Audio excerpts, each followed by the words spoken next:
Be Wealthy and Smart, episode 516.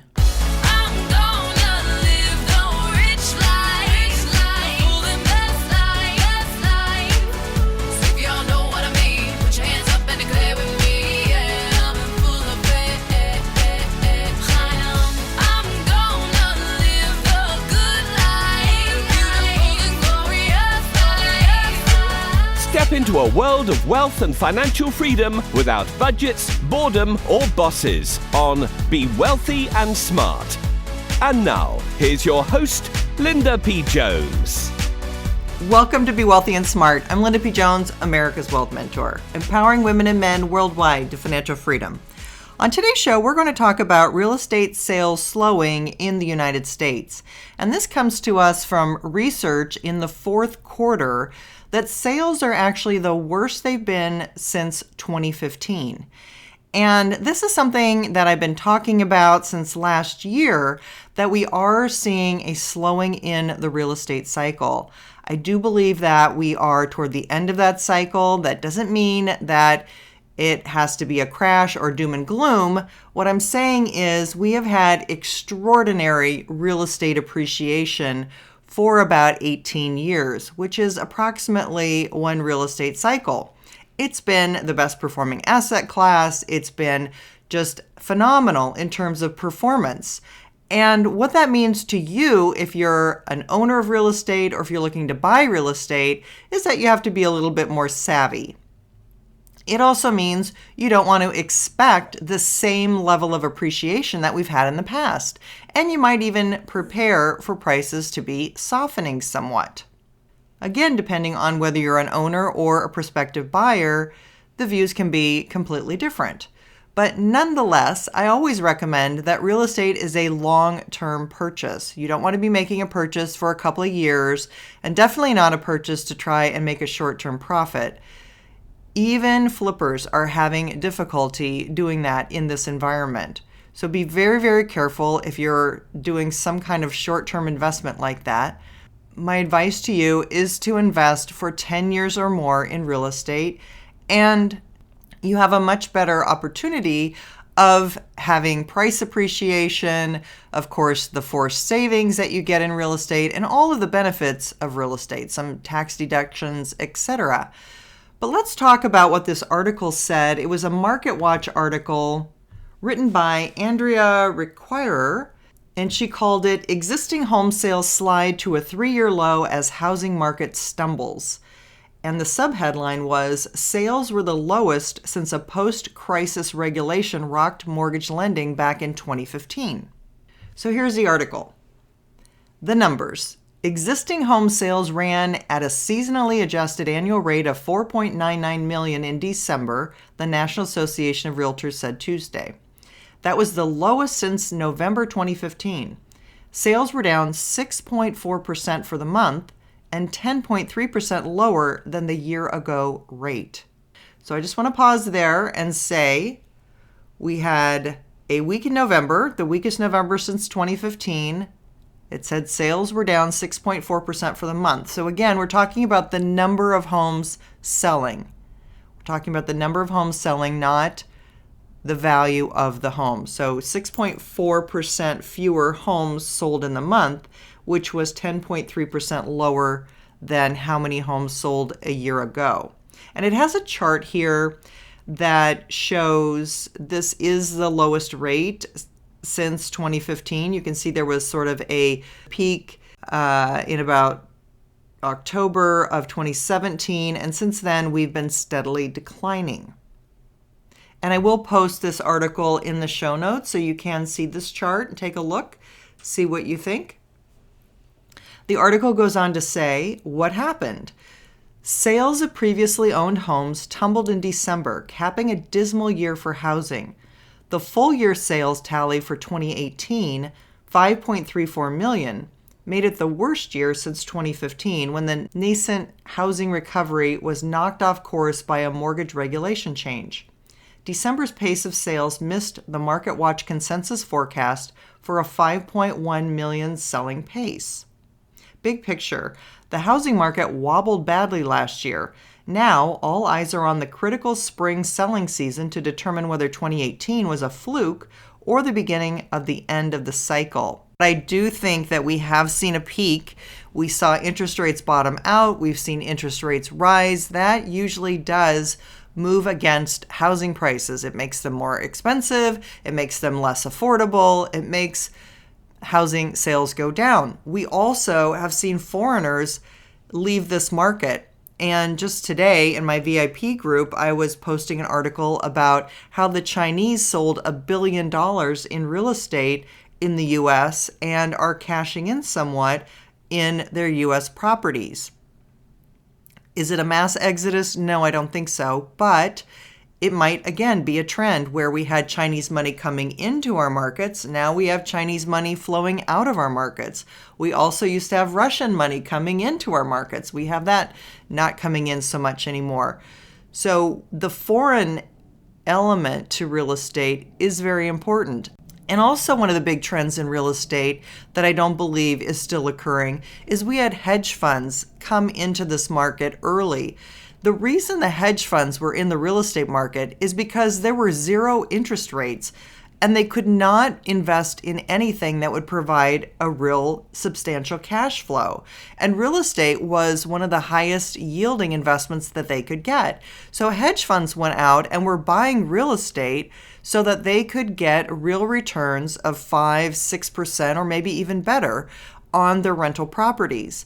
So we had a lot of money moving into real estate to try and get yield, which could not be gotten in bonds. But now that interest rates have risen somewhat and bonds have begun to yield a little bit better, that differential between real estate and bonds has narrowed. And there's a lot of extra maintenance, a lot of extra work in real estate that if you can get a yield similar without having to do any of that work, that might be a better way to go. So it makes bonds more attractive as an investment. It makes it an easier investment. And we're not seeing the hedge funds pour into real estate in the way that they were. The article goes on to say, even as sales flipped in December, inventory did as well. At the current sales pace, it would take 3.7 months to exhaust available supply, down from 3.9 months in November. Properties stayed on the market for an average of 46 days in December, up from 42 days in November. All right, I'll pause there. That's not really a big difference either way, just that it takes a little bit longer to sell and there's a little bit more available supply. But we really do want to watch those numbers and see, because if supply goes up a lot, then that will soften prices dramatically. The more supply that you have, the more it's going to impact price. Supply and demand are integrally related. So anytime you have more supply, you're going to have a drop in price. The article goes on to say, but demand is waning. The median sales price in December, $253,600, was only 2.9% higher than a year ago. No regions saw an increase in sales in December. And first-time buyers made up 32% of all transactions in the month, making no headway.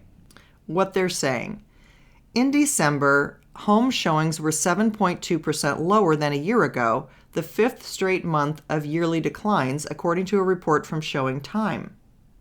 The company's data comes from more than 1.2 million active listings that subscribe to its services. Buyer traffic continues to subside across all regions of the U.S. compared to the record numbers recorded at the same time last year, Showing Time said in a statement. This is potentially good news for buyers who are seeing less competition in the market. In the very near term, we think we could see a brief period of stronger housing data, said economists at Bank of America Merrill Lynch.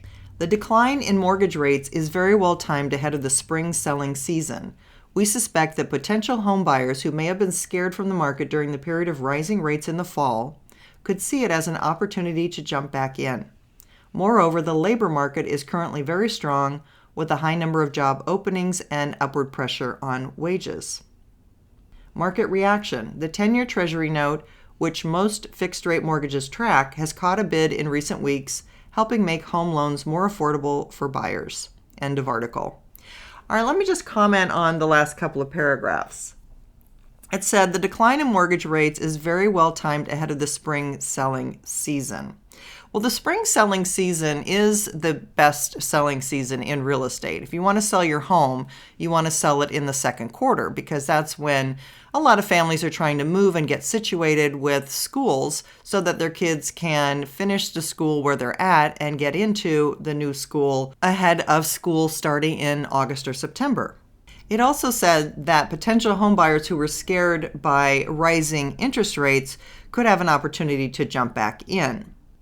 And since the jobs market is strong and there's upward pressure on wages, meaning maybe more people can now afford homes. And finally, it said that fixed rate mortgages caught a bid in recent weeks, making them more affordable for borrowers, meaning that rates have softened and have come down a little bit. I believe that's from the Federal Reserve head Jerome Powell, who was going to raise interest rates aggressively this year. And then, after being criticized by the president, he decided to pull back a bit and become what we call more dovish and say that, well, I won't raise interest rates before May. So that relaxed interest rates. It caused everyone to relax and not anticipate any interest rate increases. So those interest rates declined, and that makes housing more affordable.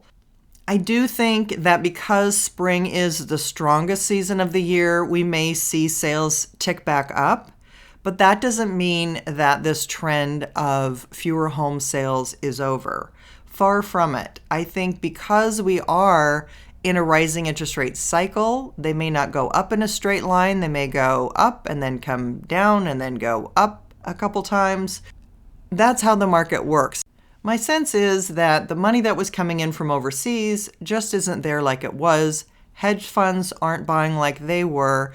Prices have been bid up quite a bit, making real estate less affordable. And until prices come down and or interest rates come down, I don't think we're going to see a meaningful change in the real estate trends. But that's just my opinion. We'll wait and see how it all turns out. This was very interesting to see that this was the weakest in sales since 2015. We'll be keeping an eye on this and reporting more to you. I've got some great news for you, and that is that my book, You're Already a Wealth Heiress, Now Think and Act Like One, 6 Practical Steps to Make It a Reality Now, is back in stock on Amazon. Hey, men are loving the book too. Women are loving it. The reviews are great. If you haven't checked those out, read some of these amazing reviews. I'm so proud of you and what you're getting out of the book, how you're applying it. It's really quite incredible. And you're all telling me that you love the 3rd chapter on cycles. So that goes right along with what we were talking about today. And if you want to know more about those, check out You're Already a Wealth Heiress. Also, our international buyers can buy it on the Amazon.uk website. So if you are overseas, check out that website in order to make your purchase. Some people have been asking me about whether we should have a Facebook group for the podcast listeners. I know some podcasts have that. If that is something you want, I have a survey that I'm asking what it is that you'd like to see more of on the podcast, and that is where I would love to hear from you. So if you would like us to have a Facebook group, I need to have at least 100 people want that before I would start a Facebook group. So if that's something you want, you need to fill out the survey and let me know. It's in the show notes. And it is 10 short questions. It'll take you less than 3 minutes to fill it all out. But let me know, do you want a Facebook group? Do you not want a Facebook group? What would you like to see? If you haven't connected with me on Instagram, I'm doing daily posts with wealth tips for financial freedom over on Instagram.com/Linda P. Jones. And did you know our contest for reviews is back on? Until March 31st, you have the opportunity to win 25 prizes. Yes, you can win 11 of my Wealthy Mindset blueprints. They're audios valued at $197, 11 of my Wealth Heiress books, personalized by me, and 3 people will get a 30-minute wealth mentoring session with me one-on-one. All you have to do is leave a podcast review that gets your name in the hat 5 times. If you leave a book review, that gets your name in the hat 7 times. And if you leave a podcast and a book review that gets your name in the hat 10 times. If you've already left reviews, I still have your names in the drawing, so you still have the opportunity to win as well. That's all for today. Until next time, live the good life and be wealthy and smart. Thank you for listening to Be Wealthy and Smart with Linda P. Jones. Share the wealth and tell your family and friends about the show. Check out our website, blog, and social media for more riches at www.bewealthyandsmart.com.